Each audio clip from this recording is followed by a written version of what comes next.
Hi friends, कैसे हैं आप लोग। उम्मीद करते हैं बहुत ही अच्छे और खुशहाल होंगे। दोस्तों, आज आप लोगों के बीच में मैं Uttar Pradesh police sub inspector भर्ती का भाग 13 लेके आया हूं। जी हाँ दोस्तों, ये जो भाग 13 है इसका विषय है मूल विधि एवं संविधान। आज दोस्तों हम लोग मूल विधि एवं संविधान से संबंधित कुछ महत्वपूर्ण प्रश्न पे विस्तृत रूप से व्याख्या के साथ चर्चा करेंगे। जो मेरे दोस्त इस चैनल पे नए हैं और यूपीएसआई की तैयारी करते हैं, मेरे चैनल पे जाके यूपीएसआई से संबंधित अन्य वीडियो भी देख सकते हैं। चलिए दोस्तों, मूल विधि एवं संविधान को स्टार्ट करते हैं। दोस्तों, प्रश्न 1 आप लोग के स्क्रीन पे ये रहा। ये दोस्तों प्रश्न बहुत ही इम्पॉर्टेंट है और इससे पहले यूपीएसआई 2017 में ये प्रश्न आ चुका है, इसलिए दोस्तों ये प्रश्न जो है बहुत ही इम्पॉर्टेंट है। ये दोस्तों प्रश्न कह रहा है कि शपथ और अभिपुष्टि के रूपों का भारत के संविधान की डैश अनुसूची में उल्लेख किया गया है। दोस्तों, इस प्रश्न का कहने का मतलब ये है कि किस अनुसूची में, दोस्तों ये याद रखिएगा दोस्तों, ये अनुसूची की बात कर रहा है प्रश्न। तो ये कह रहा है दोस्तों कि किस अनुसूची में शपथ और अभिपुष्टि का उल्लेख किया गया है। ऑप्शन ए कह रहा है तीसरी, ऑप्शन बी कह रहा है चौथी, ऑप्शन सी कह रहा है दूसरी और ऑप्शन डी कह रहा है पहली। चलिए दोस्तों, सबसे पहले हम लोग इस प्रश्न का राइट आंसर जानेंगे। उसके बाद दोस्तों हम लोग इसकी थोड़ी व्याख्या भी देखेंगे, क्योंकि दोस्तों यदि हम लोग सिर्फ प्रश्न का उत्तर देख लेंगे तो वह ज्ञान ज़्यादा स्थायी नहीं माना जाएगा जब तक कि उसकी हम लोग दोस्तों व्याख्या ना देख लें। इसलिए दोस्तों चलिए सबसे पहले हम लोग इसका राइट आंसर जानेंगे, इसके बाद इस प्रश्न पे थोड़ी चर्चा भी किया जाएगा। जी हाँ दोस्तों, प्रश्न 1 का राइट आंसर हो जाएगा ऑप्शन ए, यानी कि दोस्तों तीसरी अनुसूची में शपथ और अभिपुष्टि का उल्लेख किया गया है। ये दोस्तों कई बार एग्जामों में ये प्रश्न दोस्तों आ चुका है, इसलिए दोस्तों ये प्रश्न बहुत ही इम्पॉर्टेंट है।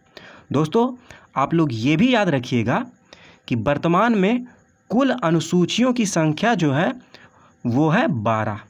यदि दोस्तों कभी प्रश्न पूछे कि मूल संविधान में उस समय कुल कितने अनुसूची थी, तब उस समय दोस्तों अनुसूचियों की संख्या थी 8।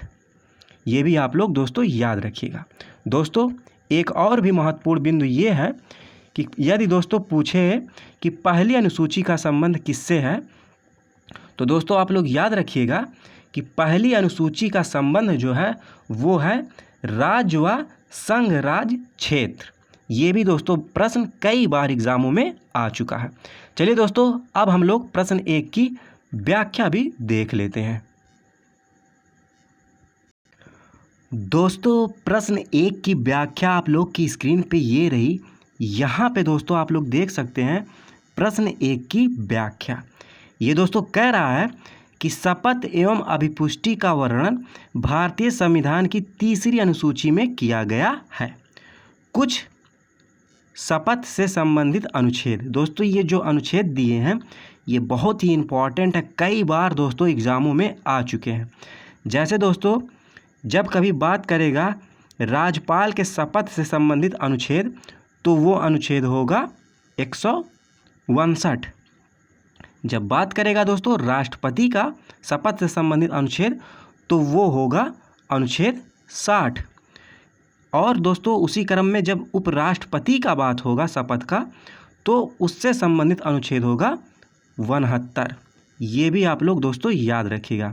राज्यपाल से संबंधित अनुच्छेद 159, राष्ट्रपति से संबंधित अनुच्छेद 60 और दोस्तों उपराष्ट्रपति से संबंधित अनुच्छेद 69। ये दोस्तों कुछ महत्वपूर्ण अनुच्छेद थे। दोस्तों आप लोग ये भी याद रखिएगा, कभी कभी प्रश्न पूछता है कि भारतीय संविधान में कुल कितने अनुच्छेद हैं, तो अनुच्छेदों की संख्या दोस्तों है 395। ये भी दोस्तों कई बार एग्जामों में प्रश्न आ चुका है। चलिए दोस्तों, अब हम लोग प्रश्न 2 देखते हैं। दोस्तों प्रश्न 2 आप लोग की स्क्रीन पे ये रहा। ये प्रश्न दोस्तों बहुत ही इम्पॉर्टेंट प्रश्न है और ये प्रश्न दोस्तों यूपीएसआई 2017 में आ भी चुका है। ये दोस्तों प्रश्न कह रहा है कि निम्न में से कौन सा संविधान सभा के बारे में सही है। यानी कि दोस्तों यहाँ पे ए बी करके दो कथन दिए गए हैं, आपको इसमें ये पहचानना कि कौन सा कथन सही है और कौन सा गलत। जैसे दोस्तों ए कह रहा है कि संविधान का मसौदा तैयार करना ही संविधान सभा का एकमात्र कार्य था। इसके बाद दोस्तों बी कह रहा है कथन कि संविधान के अस्तित्व में आने के उपरांत संविधान सभा भंग कर दी गई। दोस्तों यहाँ पे आप देखिए 4 ऑप्शन दिए गए हैं। इसमें दोस्तों आप लोगों को पहचानना है इन दोनों कथनों में अब कि कथन ए बी दोनों सही है या केवल ए या केवल बी या ए बी दोनों गलत हैं। आपको इन दोनों कथनों में दोस्तों पहचानना है। दोस्तों जब तक आप लोग संविधान सभा के बारे में पूरी जानकारी नहीं रखेंगे तब तक दोस्तों आप ये कथन को नहीं पहचान पाएंगे कि कौन सा कथन सत्य है और कौन सा असत्य। इसलिए दोस्तों हम लोग सबसे पहले चलिए इसका राइट आंसर देख लेते हैं, इसके बाद संविधान सभा को थोड़ा हम लोग डिटेल से समझेंगे।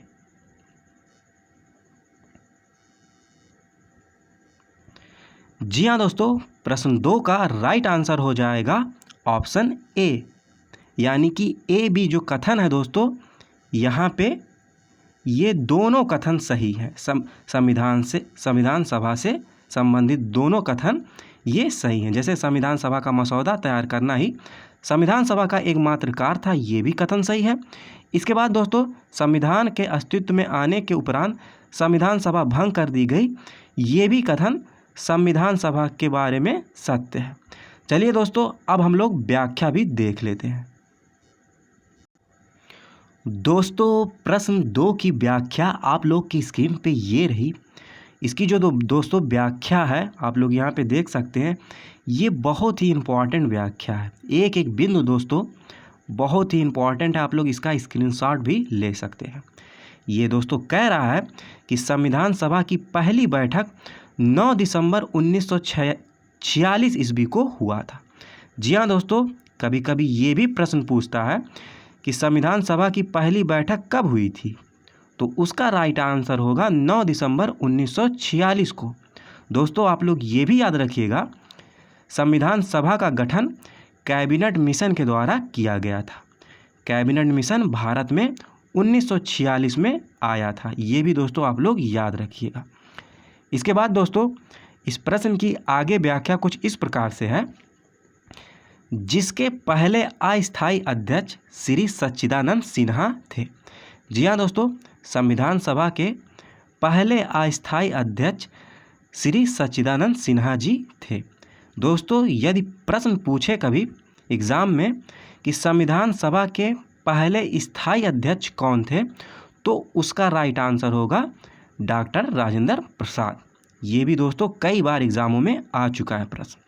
इसके बाद दोस्तों इसकी आगे व्याख्या कुछ इस प्रकार से है, संविधान सभा की अंतिम बैठक 24 जनवरी 1950 को हुआ था। ये भी दोस्तों आप लोग याद रखिएगा। तथा इसके बाद संविधान सभा को भंग कर दिया गया। 26 जनवरी 1950 ईस्वी को भारत का संविधान लागू हो गया। दोस्तों ये थी प्रश्न 2 की कुछ महत्वपूर्ण व्याख्या। चलिए दोस्तों अब हम लोग प्रश्न 3 देखते हैं।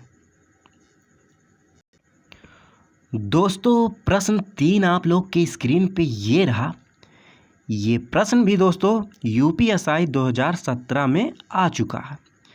ये प्रश्न दोस्तों कह रहा है कि केंद्रीय जांच ब्यूरो यानी सीबीआई के संस्थापक निदेशक कौन थे। ऑप्शन ए कह रहा है करमचंद जैन, ऑप्शन बी कह रहा है खान बहादुर कुर्बान अली खान, ऑप्शन सी कह रहा है डीपी कोहली और ऑप्शन डी कह रहा है एमसी मेहता। चलिए दोस्तों हम लोग जानते हैं कि केंद्रीय जांच ब्यूरो के संस्थापक निदेशक कौन थे, उसके बाद इस प्रश्न की व्याख्या भी देखेंगे। जी हाँ दोस्तों, प्रश्न 3 का राइट आंसर हो जाएगा ऑप्शन सी, यानी कि दोस्तों डीपी कोहली जो थे वो केंद्रीय जांच ब्यूरो के संस्थापक निदेशक थे। चलिए दोस्तों अब हम लोग प्रश्न 3 की व्याख्या भी देख लेते हैं। दोस्तों प्रश्न 3 की व्याख्या आप लोग की स्क्रीन पे ये रही। आप लोग दोस्तों यहाँ पे देख सकते हैं। ये कह रहा दोस्तों कि केंद्रीय जांच ब्यूरो का प्रारंभ विशेष पुलिस से स्थापना हुआ, जिसकी स्थापना भारत सरकार द्वारा वर्ष 1941 में की गई। यहाँ पे दोस्तों आप लोग देख सकते हैं। यानी कि दोस्तों इसकी स्थापना जो हुई थी वो 1941 में हुई थी। केंद्रीय जांच ब्यूरो के संस्थापक निदेशक श्री DP कोहली थे। ये था दोस्तों प्रश्न 3 की कुछ महत्वपूर्ण व्याख्या। चलिए दोस्तों अब हम लोग प्रश्न 4 देखते हैं। दोस्तों प्रश्न 4 आप लोग की स्क्रीन पे ये रहा। ये प्रश्न दोस्तों इससे पहले बिहार PSC 1996 और 2005 में आ चुका है। दोस्तों आप लोग सोच रहे होंगे कि मैं UPSI की तैयारी करा रहा हूँ या बिहार PSC की। तो दोस्तों मैं बताना चाहता हूँ कि जो UPSI का एग्ज़ाम होता है उसका जो पेपर होता है दोस्तों वो सरल नहीं होता है। उसका लेवल जो होता है दोस्तों वो मॉडरेट होता है।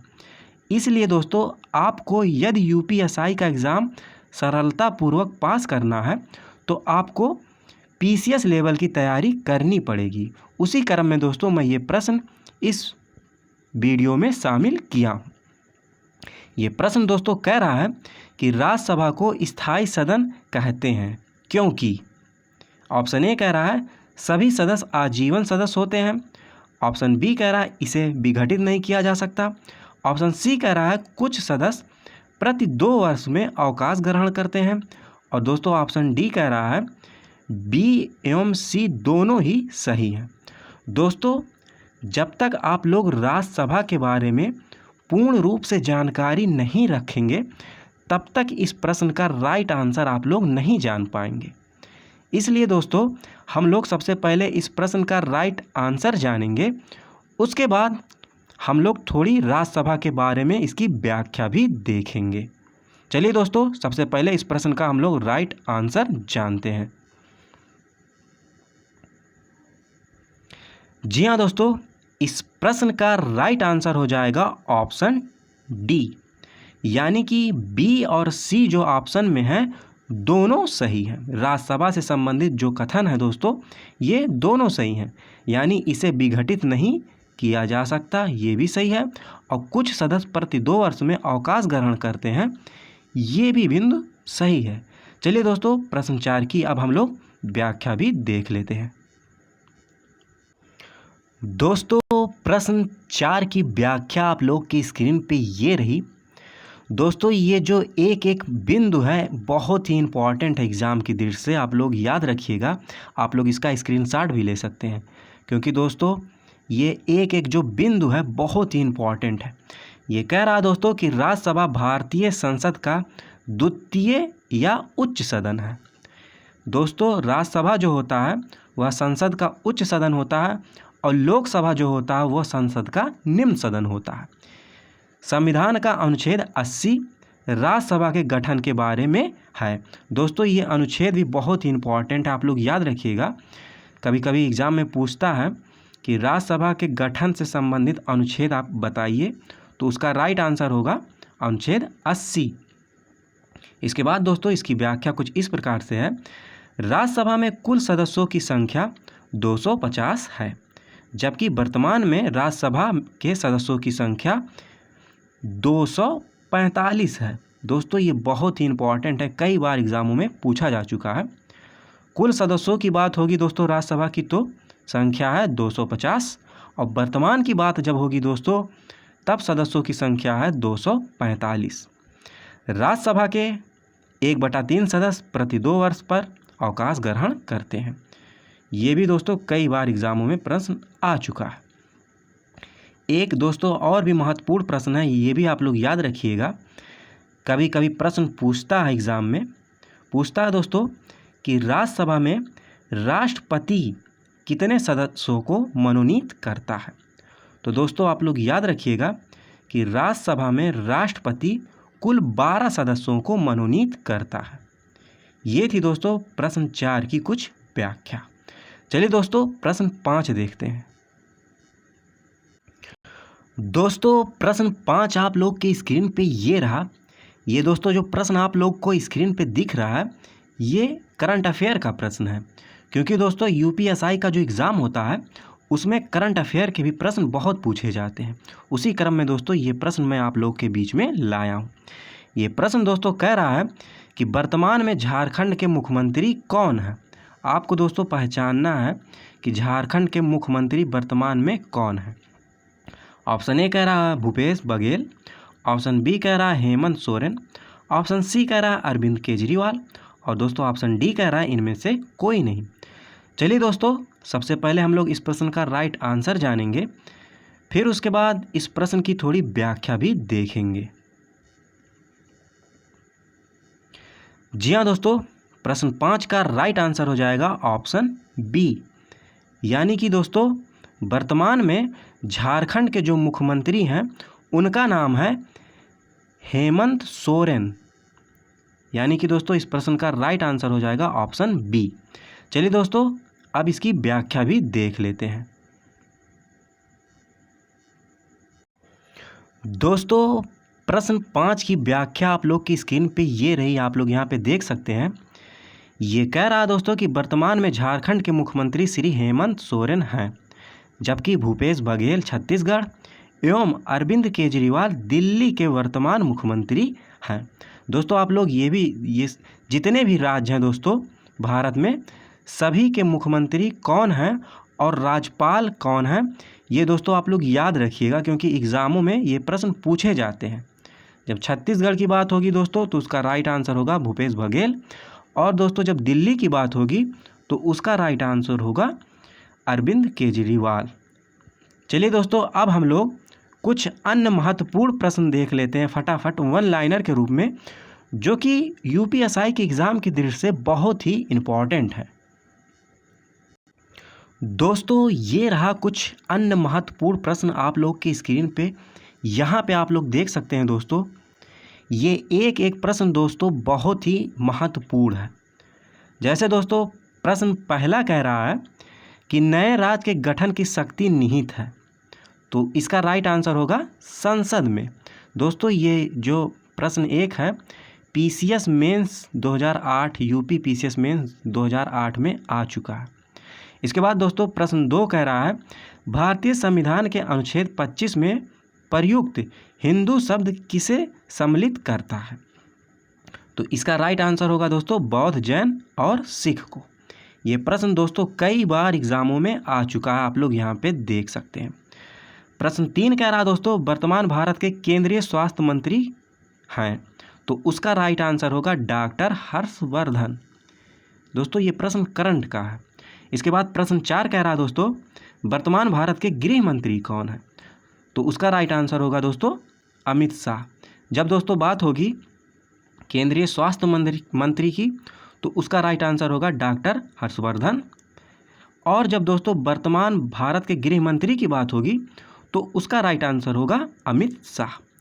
इसके बाद दोस्तों प्रश्न 5 कह रहा है नगरीय शासन व्यवस्था किस सूची का विषय है, तो दोस्तों इसका राइट आंसर होगा राज सूची। दोस्तों आप लोग याद रखिएगा सूची 3 प्रकार की होती है, एक संघ सूची होती है, एक राज सूची होती है और एक दोस्तों समवर्ती सूची होती है। ये कुछ महत्वपूर्ण दोस्तों इस वीडियो में प्रश्न थे जिस पे आज हम लोग दोस्तों विस्तृत रूप से व्याख्या के साथ चर्चा किए। दोस्तों यदि वीडियो अच्छी लगी हो तो वीडियो को लाइक करिएगा, अपने दोस्तों के साथ शेयर करिएगा। जो मेरे दोस्त इस चैनल पे नए हैं और यूपीएसआई की तैयारी करते हैं इस चैनल को सब्सक्राइब कर सकते हैं, क्योंकि मैं ऐसे ही और भी वीडियो आप लोगों के बीच में लाऊंगा जिससे आप लोगों की यूपीएसआई की तैयारी बहुत ही अच्छे से हो सकेगी। दोस्तों यदि इस वीडियो में कोई त्रुटि हुई हो तो उसके लिए मैं क्षमा चाहता हूँ। लास्ट तक वीडियो को देखने के लिए बहुत बहुत धन्यवाद। आभार। जय हिंद।